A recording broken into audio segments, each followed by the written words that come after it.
At this present time, after wars and attempts to peace in the Middle East, we might think certain threats have disappeared. Some say groups like Hamas and Hezbollah are finished, but Amos tells us that these same areas occupied by these two will still be hostile to Israel until the return of the Messiah and the establishment of the Messianic age.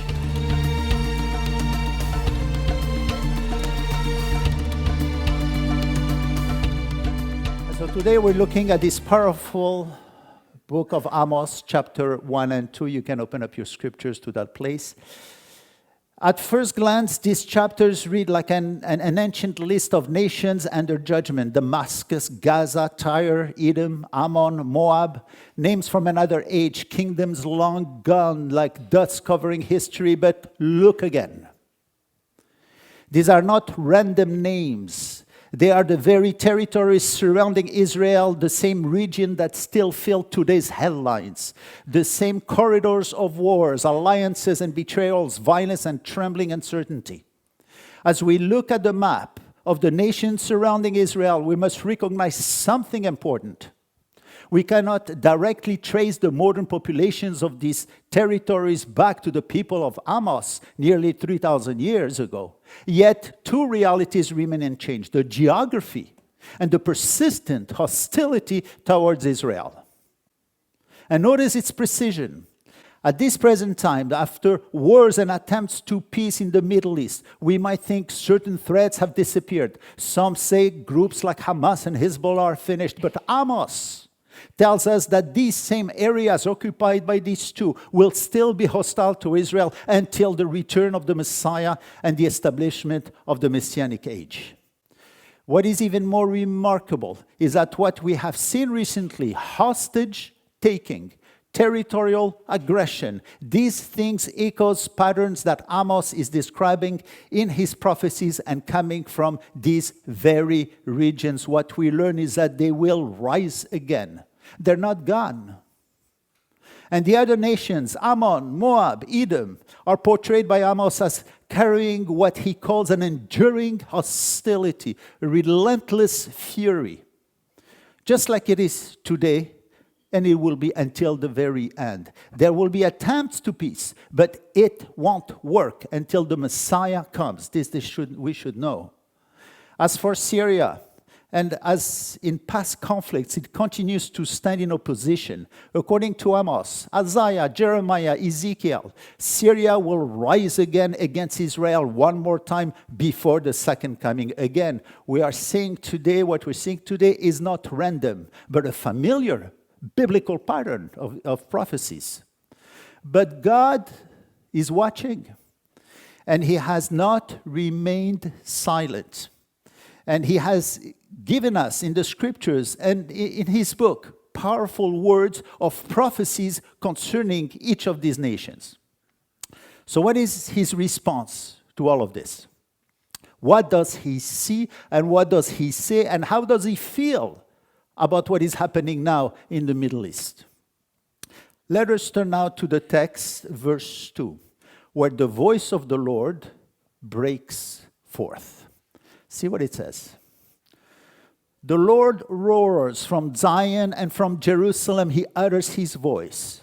And the shepherd's pastures grounds mourn, and the summit of Carmel dries up. What we see here is that the Lord is deeply stirred by what he sees. He does not respond with silence, he responds with a roar, with his word, with his prophecies. This is the other side of love. The shepherd of Psalm 23, gentle, guiding, and caring, is now revealed as a lion. Why? Because sin has increased, and justice has spread, and the time for action has come. And there is something very important and very touching about the choice of the Hebrew word translated roar.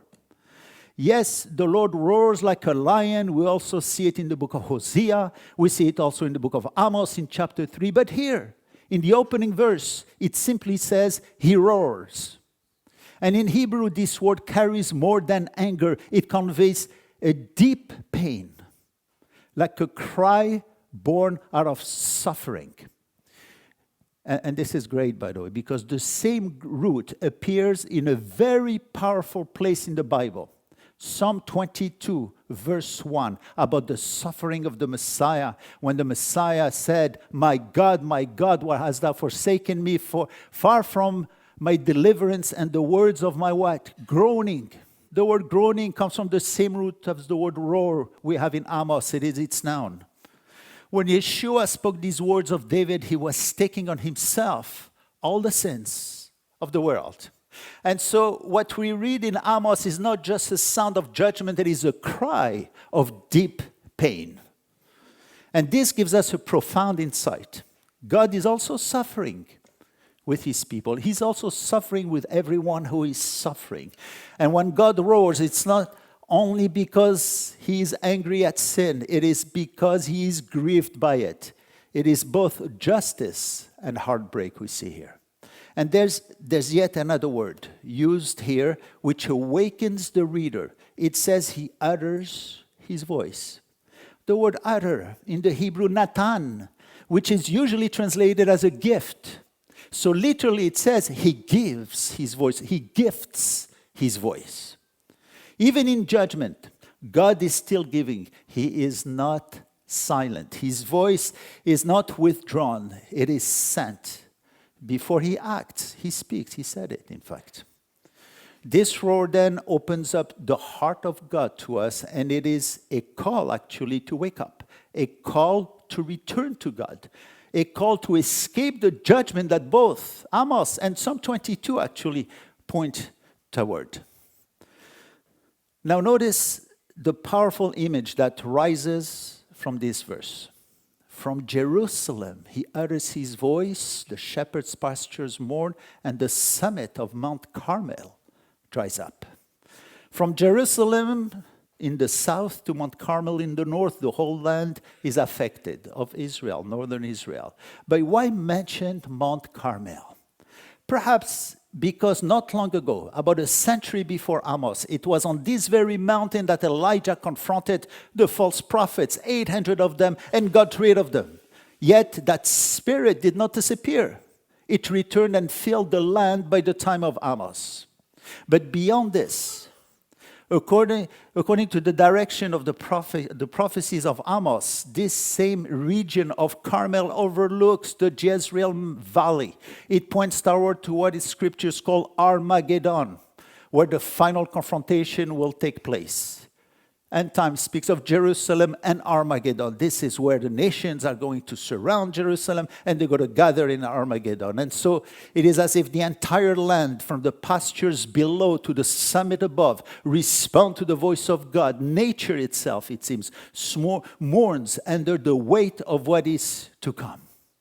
This then becomes a powerful introduction of the prophecy of the book of Amos. And it reminds us of something deeply personal again. It is like a father who sees his children running towards danger. He does not remain silent. He raises his voice. He shouts. That shout may sound severe, but it is not anger alone. It is love in urgency. It is the same way when God gives his voice. It is not because he has given up. It is because he is still reaching out, still calling, still giving us time to turn back to him. For those, of course, who do not know Yeshua. God has spoken. The only question is now, who will hear him? Let us now see the first set of judgments in Amos. And even there, by the way, there is a touch of grace in the way it is given. There is in chapter 1 and 2 of Amos one recurring phrase that introduces judgment for each of the 8 nations. 8 times we read the words, for 3 transgressions of the name of the nation, and for 4 I will not revoke its punishment. The formula is 3 transgression plus 1, then the judgment. How can we understand this? The number 3 can be understood here as a symbol of the fullness and completeness of grace. The use of number 3, shalosh, in Hebrew, in the Hebrew scriptures often marks a divinely appointed measure, a complete cycle, and even an undefined span of time. For example, when Moses told Pharaoh in Exodus 3, he says, we got to go 3 days journey. He did not mean 3 days exactly. He meant an undetermined lapse of time, forever in this case. And Pharaoh understood it very well. This is why he did not want to let them go. They knew what 3 meant. But the use of this number 3 in Amos, we understand that God is always ready to forgive and to press the delete button when we come to him in the name of Yeshua. However, that one coming at the end, the 4th, seems to be man's refusal of his offer of salvation. And this reveals something again profound about sin and forgiveness. There comes a moment when repeated rejection ends that opportunity. So the message is not that grace is endless regardless of the response, but that grace is abundantly given until it is finally refused. There's a moment when the door will be closed, just like when God closed the door of the ark and the flood came. It's like a cup being filled drop by drop for a long time. Nothing seems to happen, but suddenly it overflows. The overflow is not due to a single drop, but because the cup has been filling up all along. God, in his patience, allows sins to continue once, twice, even 3 times. But when the measure is full, judgment comes. This is what we learn here. And this pattern, by the way, is not new. We see it repeated throughout the Hebrew scriptures. To give you an example, when God promised the land to Abraham, he did not give it immediately. Instead, he said to his descendant would return in when? The 4th generation. Then in the 4th generation, Genesis 15:16, they will return there, for the iniquity of the Amorites is not yet complete. Why the 4th generation? Because God was waiting. He was giving time. He was allowing sin to run its course. But then the measure is full, judgment is no longer delayed. And this is in the opening message of Amos. God's grace is real, God's patience is long, but it is not endless. And there comes a moment when the cup is full and the Lord says, no more. And we're coming close to this point. We're coming very close to this point. So the question is not, will God act? The question is, where are we in the count? For those who do not know Yeshua, they would be wise to ask this question. Are we still in the 3 or are we approaching the 4th? Because we are indeed approaching the 4th. And it is now that we're considering the judgment, the 4th sin, so to speak. This coming section, by the way, will surely sound like a prophecy update. So close are the prophecies of Amos to the current event we are experiencing. I was, in fact, amazed to look at these prophecies. In the overall, the reason for the judgment for the 4 nations in the east, Damascus, Ammon, Moab, and Edom, which are today Syria and Jordan, are because of their cruelty and hatred towards Israel. This is what the prophecy says. The 4th and last drop will bring destruction on these nations. However, there'll always be a remnant of believers for each of them, except one, Edom, who seems to be playing a major role among the 8, as we will see later. Let us follow Amos' pattern and consider the first nation, Damascus, Syria. Amos chapter 1, verse 3. For 3 transgressions of Damascus and for 4, I will not revoke its punishment, because they threshed Gilead with implements of sharp iron.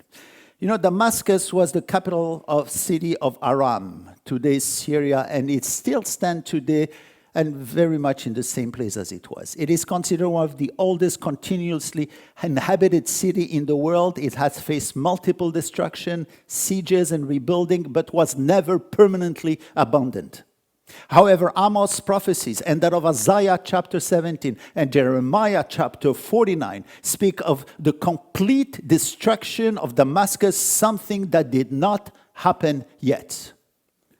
Amos portrays Damascus as remaining active on the prophetic stage, and it seems that after much internal turmoil, as we have seen lately, it will rise again and refocus its attention on Israel. This is what we ought to expect. More recently, Syria's new president, Ahmed al-Shara, has made repeated statements regarding territory, particularly the Golden Height. He wants to take it back. On April the 24th of this year, he condemned what he called Israeli aggressions against Syrian land and reaffirmed that the Golan Heights are Syrian territory, calling for Israel to withdraw. Geographically, the Golan Height, that is, look eastward across the Jordan Valley towards the region of Gilead, mentioned by Amos, a connection that is striking in light of biblical record. At the same time, he has left the door open for negotiation, but only on the condition that Israel withdraws from the territories it currently holds, something Israel will not agree on. We may see some peace treaty between Israel and Syria. It won't last. Amos tells us so, and Isaiah and Jeremiah and Ezekiel. But it is with the next three nations, Amos mentions that the message comes very close to home. Gaza, Tyre, and Edom, one after the other. Gaza is especially striking. It was one of the 5 major Philistine cities, and remarkably, it is the only one that still exists in the same location today. The name Philistine, seen in verse 8, is the origin of the word Palestine, by the way. And this same region that is now known as the Gaza Strip, is where Hamas operates. Tyre is just as ancient. Like Gaza, Damascus, and Jerusalem, it has preserved its name through the centuries. In the Bible, it is called Zor. It is already mentioned in the days of Joshua, some 3,500 years ago, while Gaza appears even earlier, going back to the time of Abraham, nearly 4,000 years ago. Their history has not ended. And what attracts our attention is that for both Gaza and Tyre, the reason giving for judgment is the same. We read, because they carried away a whole population to deliver them up to Edom. Verses 1, chapter 1, that is, verse 6 and 9. Today, perhaps more than any other time, we can begin to grasp the weight of these words. When Amos speaks about Gaza, his words become strikingly precise. The word they took captive in the Hebrew, Gala, it also means they took hostage. They took captive. It also means to make bare, to uncover. And when we hear this, it is difficult not to think of what we witnessed on October 7, 2023, the events that really destabilize the nation of Israel.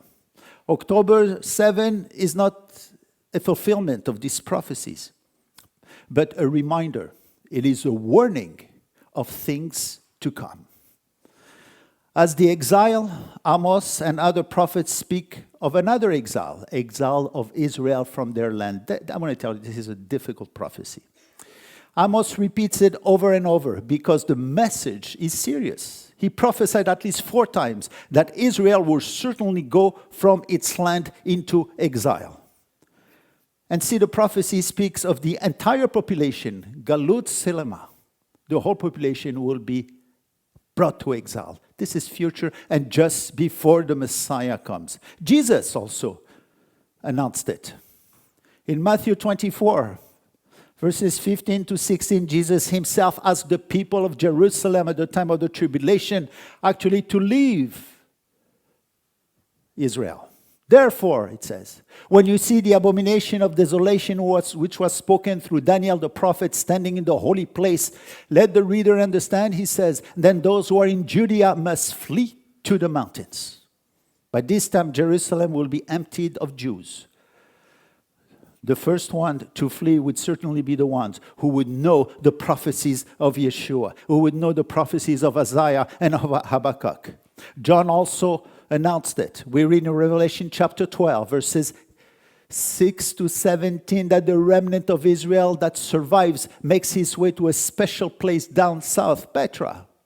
The scriptures through Isaiah and Habakkuk provide several clues that, by the way, of the location of this place, but we don't know where it is exactly.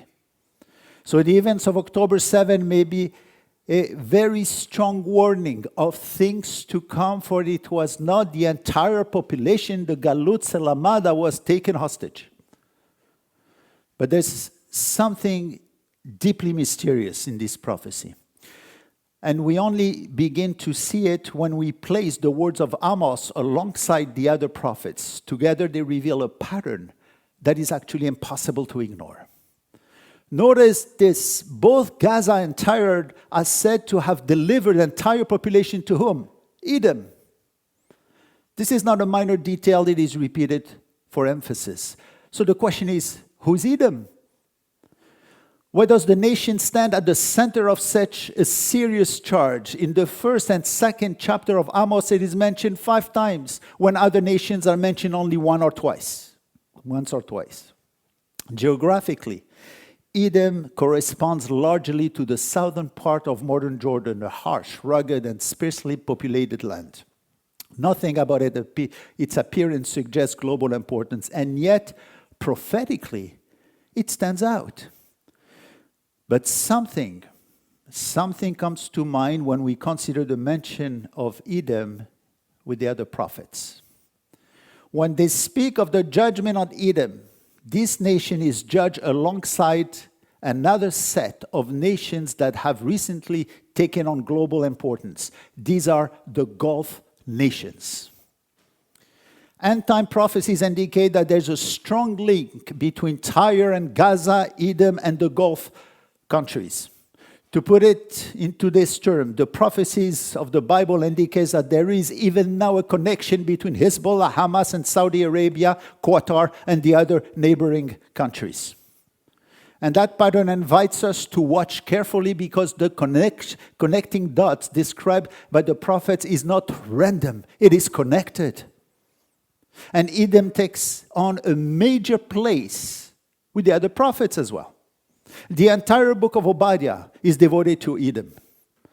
And the prophets, Isaiah chapter 34, 35, 63, Jeremiah 49, Ezekiel 25, all speaks of Edom's violence, its hostility, and its ultimate judgment. But notice something very important.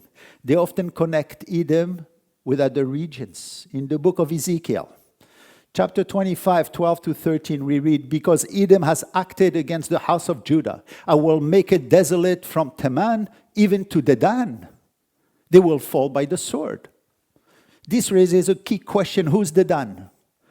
And why is it linked to Edom? Dedan, actually, in the Bible, is Saudi Arabia. It's generally associated with the northwest part of the Arabian Peninsula, often connected with the oasis, Al-Ula, in present-day Saudi Arabia. Actually, it is in the map, modern map. The same connection appears in the book of Jeremiah 49, 7 to 8, where in a prophecy against Edom, the inhabitants of Dedan are told to flee because judgment is coming upon them as well, at the same time. And the book of Isaiah 21, the link continues. Edom is connected to Arabia, and Dedan is mentioned in the same context. So, what do we see? Edom is not standing alone. It is part of a wider regional picture linked with Arabia. That is where the Gulf countries are, even in the prophecy of Gog and Magog in the book of Ezekiel chapter 38. Dedan and Sheba are mentioned among the nation observing and reacting to the conflict. Sheba is often associated with Yemen today, a country which has lately shown its true colors against Israel. And in Ezekiel 27, Dedan is described as being involved in trade with many coastlands. Who are these coastlands of Dedan? Many of the nations of the Gulf. The greater majority are relatively, by the way, recent in their more political form, emerging only in the 20th century. Did you know that Saudi Arabia was established only in 1932? Kuwait in 1961, Bahrain in 71, Qatar in 1971, and on. Before this, they were generally tribal territories ruled by families situated in oasis regions. See how recent they have become so rich? And today their money is contributing in their war against Israel. This is what Amos, with his mention of Edom as a major player in the fight against Israel, seems to indicate. And incidentally, this is strong here, as does a recent study conducted by the World Jewish Congress, whose results were released on the 14th of April, 2026. It fits so well, this prophecy. Listen to this. They found out that the rising anti-Semitism around the globe is heavily founded by and organized by one of these countries, Qatar.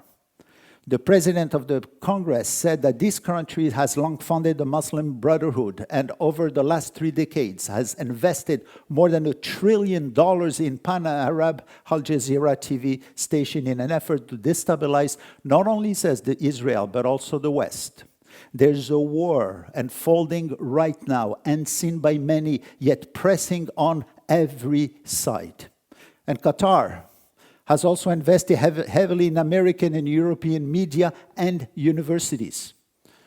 A report from the U.S. Department of Education released on the 12th of last February of this year indicates that it invested $1.1 billion in American universities in 2025.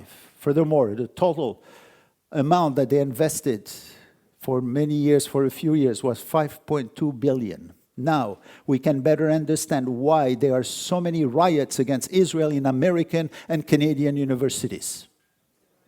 And this particular country, I want to tell you, is overtly anti-Semitic. The Institute of Monitoring Peace and Cultural Tolerance in School Education came out with a report this year, February the 1st, which says that school textbooks in Qatar teach anti-Semitic content and portray Christians and other non-Muslims as infidels and idolaters and legitimize the call for violent jihad. They found out that Islamic education lessons praise the upbringing of children to love jihad and to teach that God reward those who die fighting for Islam with entry into paradise. This is who is founding our universities and heavily investing in our media, CNN, NBC, and also ABC. These Gulf countries are friends with Edom, Gaza, Tyre, and according to Amos and the other prophets of the Bible, it seems that at this time they are preparing an even bigger assault on Israel in the West. As for Edom, while this nation has disappeared, there is something about the heritage of hatred that has left in this world that I want to bring to you. It is in the New Testament, in the book of Hebrews, that we have a summary of this hatred. First prophecy is mentioned in Hebrews 11:20, and it is very unusual. There we read that by faith Isaac blessed Jacob and Esau, even regarding things to come. Now, there is something truly striking about this verse. You know that in Hebrews 11, a great chapter of faith, each name is often tied to a definite moment, a powerful act that visibly demonstrated trust in God. So when we come to Isaac, we might expect the writer to point us back to the unforgettable scene when his father, if you remember, Abraham lifted a knife on the mountain. Surely that would have been a moment to highlight and where we can really see the faith of Isaac. But no, the Spirit draws our attention elsewhere. He brings us to the moment when Isaac by faith spoke of things to come, blessing Jacob and Esau. What is that prophecy, and why is it taken as one of the great demonstrations of faith by Isaac? The prophecy, by the way, is found in Genesis 27, verse 40, where Isaac spoke to Esau, that is, and his descendant. This is what he said. By your sword you shall live, and your brother you shall serve. But it shall come about when you become restless that you will break his yoke from your neck. That must have been a hard prophecy for a father whose favored son was actually Esau, his firstborn. What actually he tells him is that Esau will have a life of conflict and his descendants. He will live by the sword. He will serve his brother Jacob, who represents Israel. However, there will be a time when he will become restless, surely because of the presence of his brother Jacob. And at the end, break Jacob's yoke from his neck, meaning that he will rise again. It was Ibn Ezra, the medieval rabbi, who interpreted this verse by saying, "You shall break his yoke from your neck." This word break, he says, is stronger than just break. It is like the splitting of the mountains and the shattering of rocks. And this, by the way, may help us to understand this great hatred that will overtake this nation, against the nation of God. And this hatred is reflected in many prophecies, and especially in Amos. See what he says about Edom in chapter 1, verse 11. His anger tore perpetually, and he kept his wrath forever. The word continually or perpetually, ad, in Hebrew carries a prophetic tone, and that is a hatred that is carried to the future in perpetuity, without end. As for the word forever here, nesa, with the same meaning of perpetuity, but with a continuous pursuit, intensity, and persistence. And this is not just a long-lasting anger. It is a hatred that never rests and will never go. Are we seeing this prophecy in fulfillment today? As we come to a close, there is one more beautiful truth we can draw from Isaac's faith in Hebrews 11:20. This is a powerful passage, by the way. What really made his blessing such a true act of faith? It seems to lie in this. Isaac deeply loved his son Esau. He was his son, after all. Yet at that moment, he was called to lay aside his natural affection in order to faithfully speak what the Lord has revealed about things to come. And so his faith is seen not only in what he said, but in his willingness to submit his heart to the will of God. Isaac loved Esau. But as we read in Genesis 25:28, but God, whose love is just and righteous, he loved Jacob and he hated Esau. Remember that title?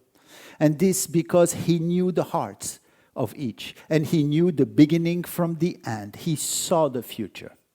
Isaac's faith brought him beyond the love of a father. Many other fathers in the scriptures, by the way, had a similar struggle. Abraham, he really loved Ishmael, but he had to let him go. When Jacob saw the prophecy how his son Dan was going to suffer, he cried to God and he says, "For your salvation I wait, O Lord." Aaron loved his two sons, Nadab and Abihu. They actually were killed because of great transgressions, but he never complained and kept on his work. David, he loved Absalom. Even though Absalom wanted to kill his father and take over his kingdom, when David learned about the death of his son, he says, "Oh, my son Absalom, my son Absalom," he said, "would I had died instead of you, Absalom, my son, my son." But he was not angry at God, for he knew that justice was rendered. All these men stand as beacons of faith, not because their hearts were untouched, but because they chose God above everything else. And this is the lesson for us. True faith is not proven when everything aligns with our desires, but when we trust God even when it costs us deeply. For his ways are just, his purposes are sure, and his plan, though sometimes painful, is always righteous. Amen.